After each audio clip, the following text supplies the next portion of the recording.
Hey guys, Joe Bonamassa here. Sit back and enjoy the legendary George Thorogood on this episode of KTBA's Artist Spotlight.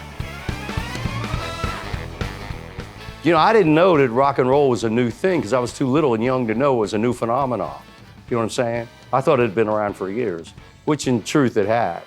So our situation back there was not any different than 90% of the other people in the world. We had AM radio, and you know, we heard Fats Domino, and we heard Johnny Cash, Don't Take Your Guns to Town, and all the standards that were playing on the radio then. It wasn't categorized as rock and roll or blues or anything. It was just, I was too young to know. I just know what I liked. I'd say, oh, this guy, Sam Cooke, he sounds good. And go, oh, you like soul music? I was like, I do? See, I didn't put any title on any of this stuff. I just dug what I heard, you see. So it was not any different there, and you know, we listened. And then when my older brother left the house and my second brother took over, and he played what was happening in the early 60s. And then it was my turn, you know, when the Beatles and the Stones and Bob Dylan hit. So it was kind of a growing up process with me, you know what I'm saying? So yeah, it wasn't any big phenomenal thing that I knew about that nobody else did. Delaware is a very conservative place.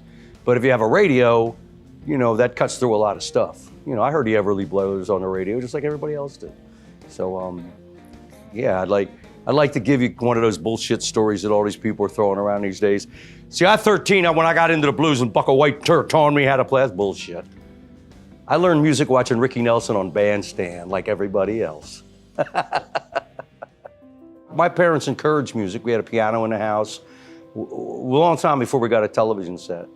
The record player and the piano was the big thing in our house. Matter of fact, my mother thought we were deranged, because we got into the music so much when we put the single on, All Shook Up by Elvis Presley. We put it on the thing. We'd get so close to it, we'd be watching like this with the record going on. Because we were just fascinated with the sound. We were fascinated about the technology of those days. You know, I mean, there wasn't even any stereo record players or stereo records, you know. So as young children, this was all brand new to us. You know, the concept of television, things like that was still very new. So, I mean, we'd watch the test pattern, you know what I'm saying? We even watched the commercials, we watched everything. So it was that way with music too. And anything that came on was usually pretty damn good. We didn't know it was great until I heard the music of the 70s and 80s. Oh, did I say that? I always wanted to be a performer. Since I was 17, I always wanted to do those. In the back of my mind, I sang with bands, and I started experimenting, listening to blues. And I know I was headed that way, slowly. When I saw John, I saw him, I was just standing at the end of the pool and he pushed me into the deep end. I was that close. You saw the movie, The Blues Brothers? Do you see when they're in the church?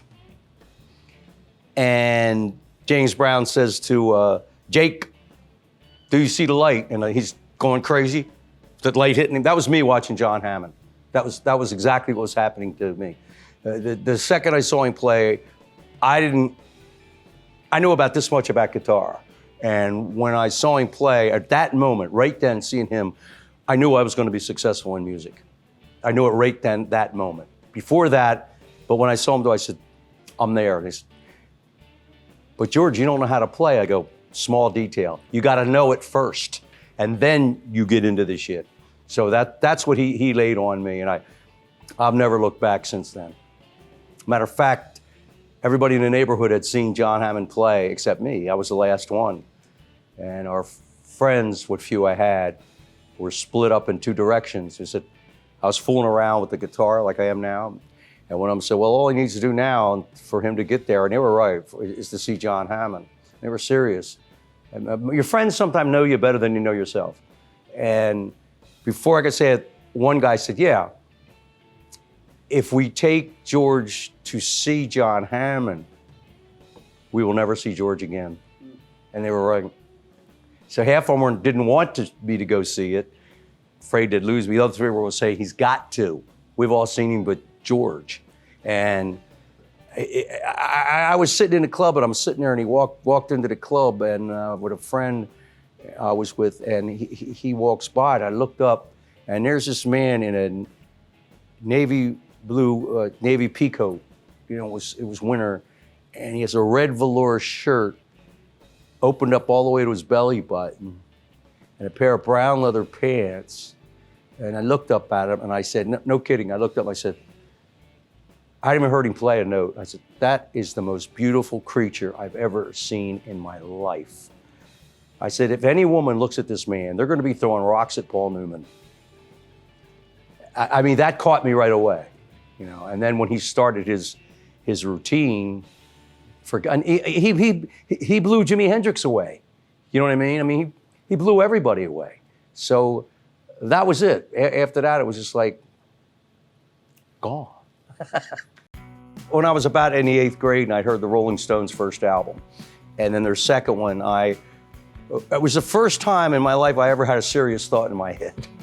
And I thought, I didn't say this to anybody, I knew about one song on the piano, and I think it was Chopsticks, maybe, you know. And I said, you know, now I know what I'm gonna do for a living.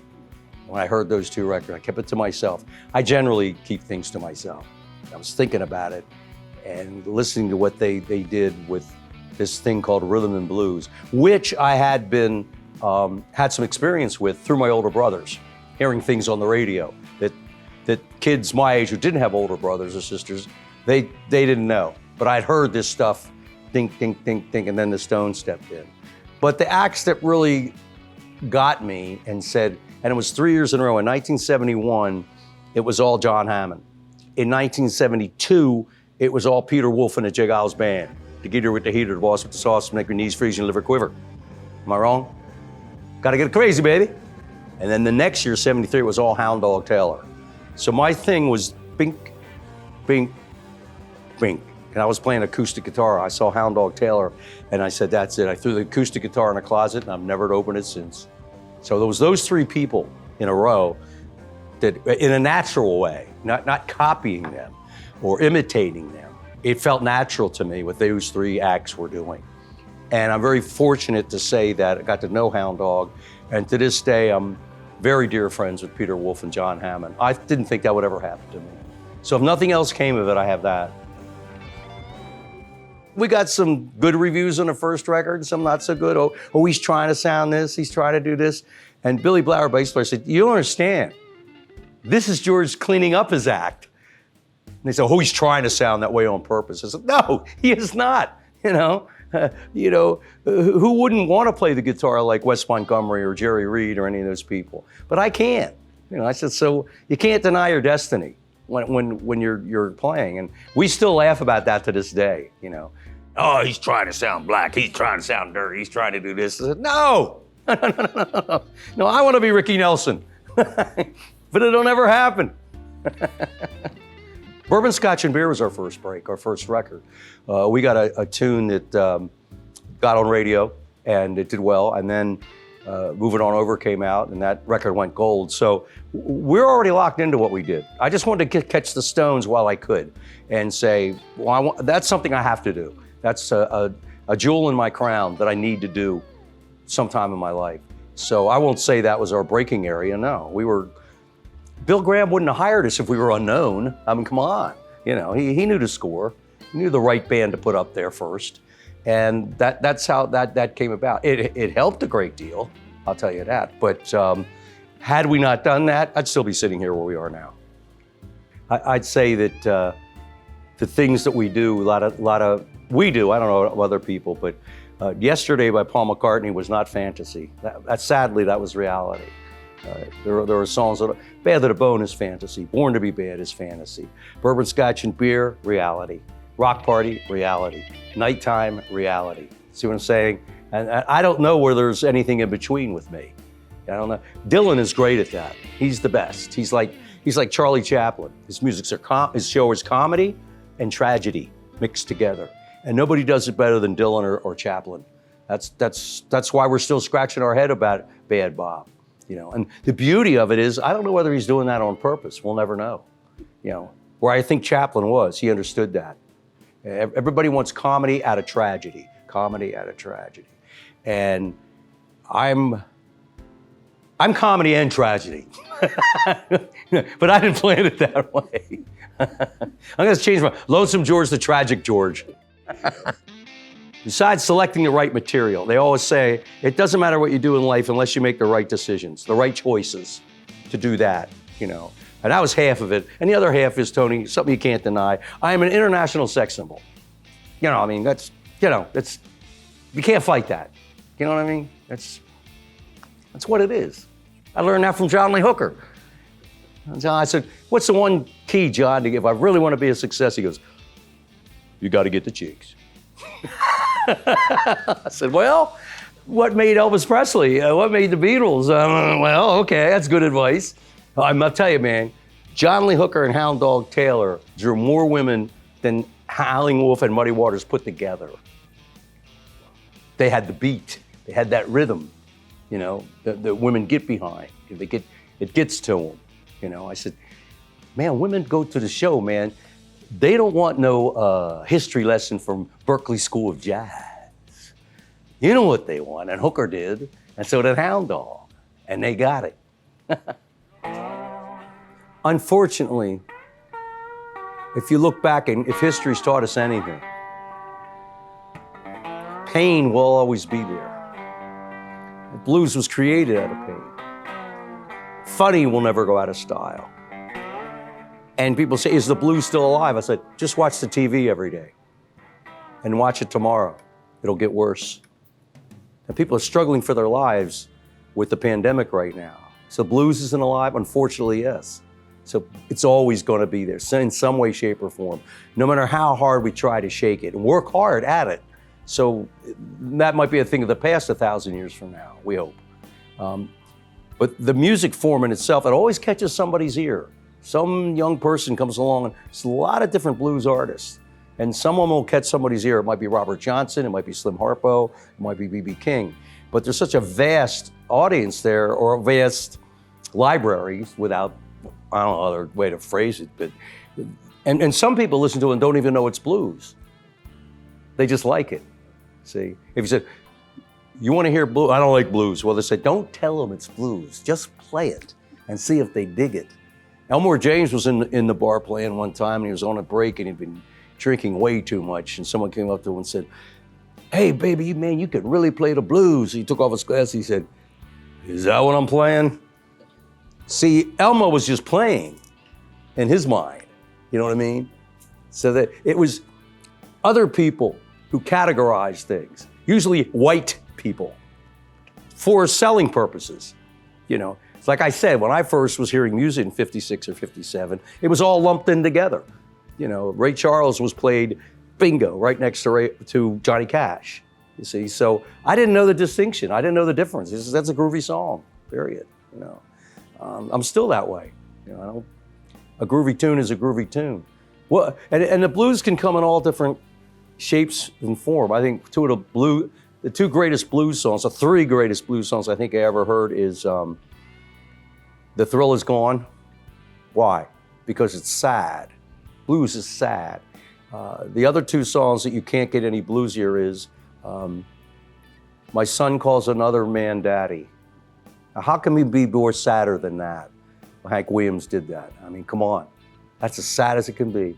And I think the greatest one of all day is Yesterday. Here's a young man singing about the death of his mother. Now, how can be sadder than that? So to me, blues is sadness. Rock and roll is happy. You know, one way or the other. Say, well, the Beatles aren't blues. I said, then what are they? You know, well, what was going on in John Lennon's heart or his mind when he sang the song Julia on his album? What do you think was going on? He was torn apart. He was devastated. It was just, you know, it's for those guys to be able to do that, you know, and they weren't just singing about the teacher throwing them out of school, something like that. I mean, I listened to that stuff and I said, that's the saddest thing I've ever heard. They asked Chuck Berry about music and he said, the greatest song I've ever heard in my life is Yesterday. I could listen to it every day. I said, yeah, most of the world is. In some way, shape, or form, that song is being played. Because it's beautiful, but it's sad. McCartney made something sad but beautiful at the same time. Now that's pure genius. And I'm a barroom boogeyman. I don't pretend or try to get to that stuff. You know, there's Laurence Olivier, and there's the Three Stooges. Okay? They're both still on TV. I learned this a lot by playing for very young people, when I started on acoustic guitar, young people, and very older people, not the ones in between. And they just jumped up and reacted to what I was doing. They didn't know the history behind it. Look at Louis Armstrong. How far did he go with his voice? Okay? When you first heard Johnny Cash, he doesn't sing like Marty Robbins. Marty Robbins was one of the brilliant singers of all time. How far has Tom Waits gone with his voice? See? So I'm saying, to be yourself, sing like yourself, George. I don't sing the lyrics, I growl the lyrics. And I make no bones about it, I don't, I think one of the worst things could happen, I said, don't tell Clint Eastwood he can act. he's gonna blow it.